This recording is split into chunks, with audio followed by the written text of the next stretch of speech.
إن الحمد لله نحمده ونصلي على رسول الكريم أما بعد قال الله تعالى في كلامه المجيد أعوذ بالله من الشيطان الرجيم بسم الله الرحمن الرحيم يا أيها الناس اتقوا ربكم إن زلزلة الساعة لشيء عظيم يوم ترونها تذهل كل مرضعة أما أرضعت وتضع كل ذات حمل حملها وترى الناس سكارى وما هم بالسكر ولكن عذاب الله شديد وعن عبادة بن الصامت رضي الله تعالى عنه أن رسول الله صلى الله عليه وسلم قال من أحيا ليلة العيد الفطر وليلة الأضحى لم يمت قلبه يوم تموت القلوب أو كما قال النبي عليه الصلاة والسلام।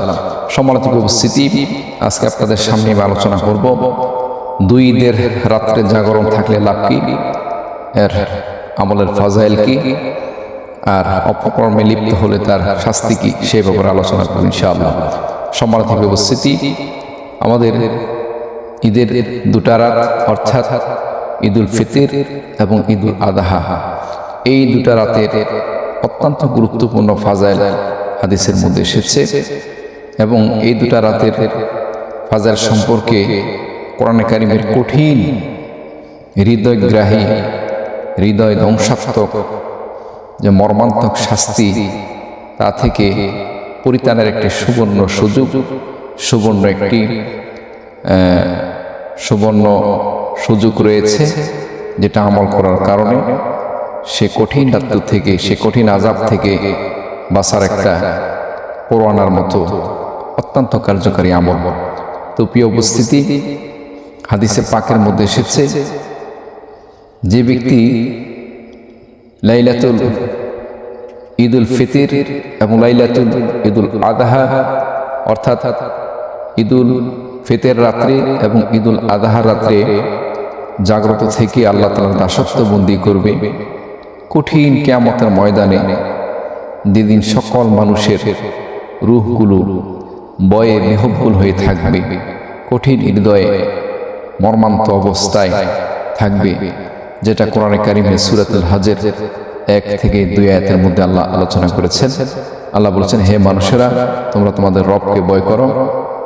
সেই দিনের ভয়াবহ অত্যন্ত কঠিন ভূমিকম্পের, যেদিন প্রত্যেক নবজাতক শিশুকে সে তার মা ভূমিষ্ঠ করে দিবে এবং দুধ পাই তার মা তার সন্তানকে বিস্মৃত হয়ে যাবে। সেদিন মানুষ একে অপরে কেমন যেন নেশাগ্রস্ত থাকবে। আল্লাহ বলেন, নেশাগ্রস্ত নয়, বরং তারা আল্লাহ তাআলা কঠিন আযাবের প্রভাবে, আল্লাহ তাআলা কঠিন আযাবের কারণে তারা ভয়ে বিহ্বল হয়ে থাকবে, তাদের অন্তরগুলো কঠিন ভয়াক্রান্ত থাকবে।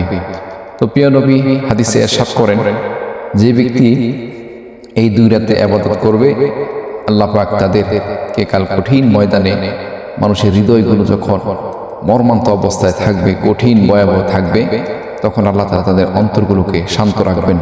তার মধ্যে একটা হচ্ছে ঈদুল ফিতর রাত্রে এবং ঈদুল আযহা রাত্রে যে ইবাদত করবে, বন্দেগী করবে, তাদের জন্য হাদিস।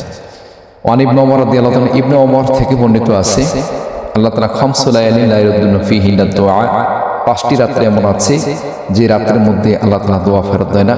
তাদের মধ্যে একটি হচ্ছে লাইলাতুল জুমআ, জুমার রাত্রে। দ্বিতীয়ত হচ্ছে আউয়ালু লাইলাতিন মিন রাজাব, রজবের প্রথম রাত্রে, এবং লাইলাতুন নিসফি মিন শাবান, শাবান মাসের 15 তারিখের যে রাত্র, সেই রাত্রে, এবং ঈদুল ফিতরের রাত ও ঈদুল ইয়াউমান নাহার এবং ঈদুল আযহার রাত্রে যারা ইবাদত করে, আল্লাহর কাছে দোয়া করে, আল্লাহ তাআলাদের দোয়াকে ফেরত দেয় না। এজন্য প্রিয় উপস্থিতি, এই রাতের অত্যন্ত ফাজাইল, অত্যন্ত বরকতপূর্ণ, যেটা কোরআনে কারিমে আল্লাহ তাআলা এক আয়াতের মধ্যে ইরশাদ করেন সূরা আবাসের মধ্যে, ইয়াউমা ইয়াফিরুল মার'উ মিন আখিহি ওয়া উম্মিহি ওয়া আবিহি ওয়া সাহিবাতিহি ওয়া বানিহি লিকুল্লি ইমরিইন মিনহুম ইয়াওমাইদিন শা'নুন ইউগনিহি। প্রত্যেক মানুষ কিয়ামতের দিন একে অপর থেকে পলায়ন করবে, বেগে যাবে। তাদের কারণ হচ্ছে, সে যদি আমার থেকে আজকে নেকি নেয়, সে যদি আমার থেকে কোনো কিছু চায়। তো প্রিয় উপস্থিতি, এখানে আয়াতের ইস্তেদলাল, আয়াতের ইরশাদের অর্থাৎ মূল সারাংশ হচ্ছে কিয়ামতের কঠিন ভয়াবহ দেখে কেউ কাকে নেকি দিতে চাবে না, সকলে একে অপর থেকে পৃথক হয়ে যাবে। তবে উপস্থিতি সেদিন যদি আল্লাহ তাআলা আমাদের সবাইকে এই আমলের উসিলায় আল্লাহ তাআলা যদি আমাদেরকে শান্ত রাখে, আমাদের হৃদয়টাকে ভালো রাখে, তাহলে আমাদের কতই না সৌভাগ্যের বিষয় হবে।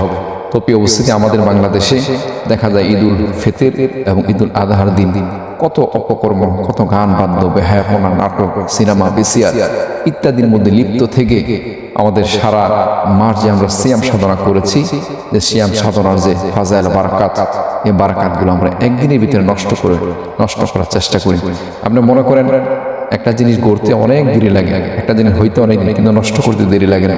আপনি সাপোজ আপনি গোস্ত পাকাইলেন, গোস্ত পাকানো এটা অনেক উপকরণ লাগে, অনেক কিছুই লাগে। গোস্ত পাকানোর পরে আপনার মধ্যে শুধুমাত্র নাপাক ঢেলে দিলেন, অথবা আপনি বেশি পরিমাণ লবণ দিয়ে দিলেন, তাহলে আপনার জিনিসটা নষ্ট হয়ে গেল, স্বাদ তিক্ত হয়ে গেল। ঠিক আপনি একটা বিল্ডিং বানাইতে গেলে অনেক সময় লাগে, অনেক জিনিসের সাহায্য নিতে হয়, কিন্তু এটাকে নষ্ট করতে বেশি সময় লাগে না। তাই আমরা জানি যে একটা জিনিস গড়তে অনেক সময় লাগে, কিন্তু নষ্ট করতে বেশি দেরি লাগে না।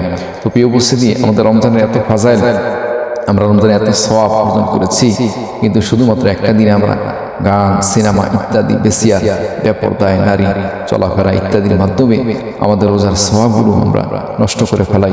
আমাদের গুনাহ, অত্যন্ত পরিমাণ গুনার প্রসারতা বেড়ে যায়।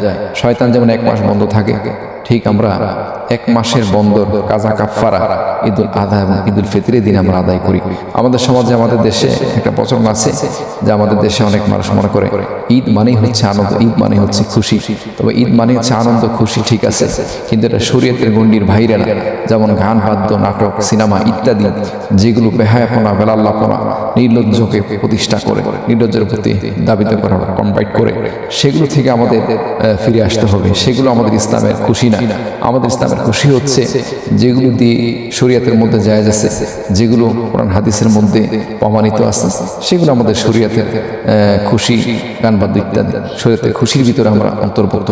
কিন্তু আমাদের দেশের যে বেহায়াপনা, গান বাদ্য, সিনেমা ইত্যাদি এগুলো কোনো শরীয়তের খুশি না। এগুলো আমাদের হারাম কাজ। হারাম কাজ দিয়ে ভাই খুশি হওয়া যাবে না, হারাম কাজ করে খুশি করা যাবে না। এগুলো শরীয়তে নিষিদ্ধ, কোরআন হাদিসে নিষিদ্ধ।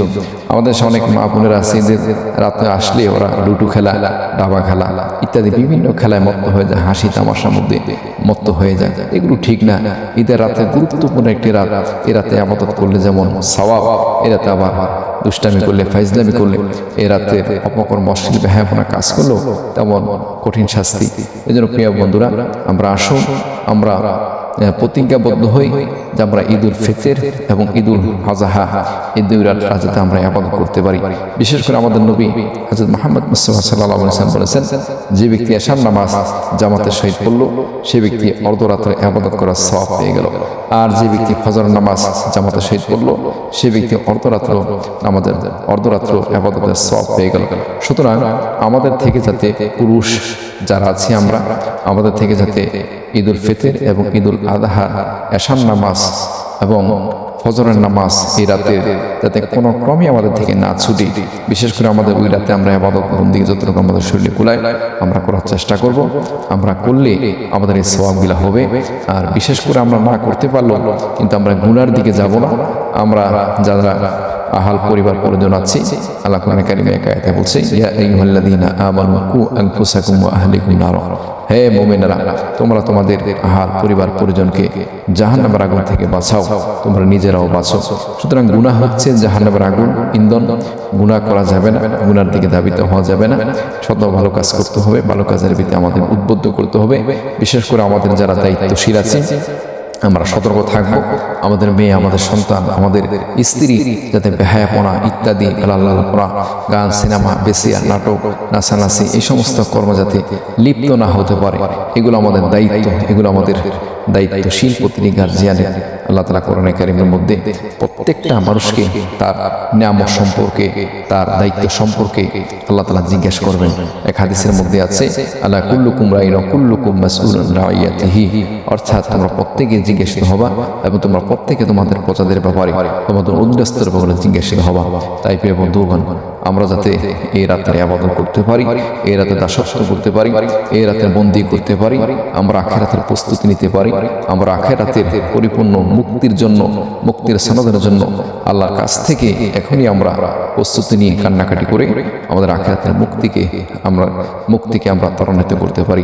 আল্লাহ পাক আমাদের সবাইকে এই সমস্ত কথাগুলোর উপর আমল করার, মানার তৌফিক দান করুন। আসসালামু আলাইকুম ওয়া রাহমাতুল্লাহি ওয়া বারাকাতুহু।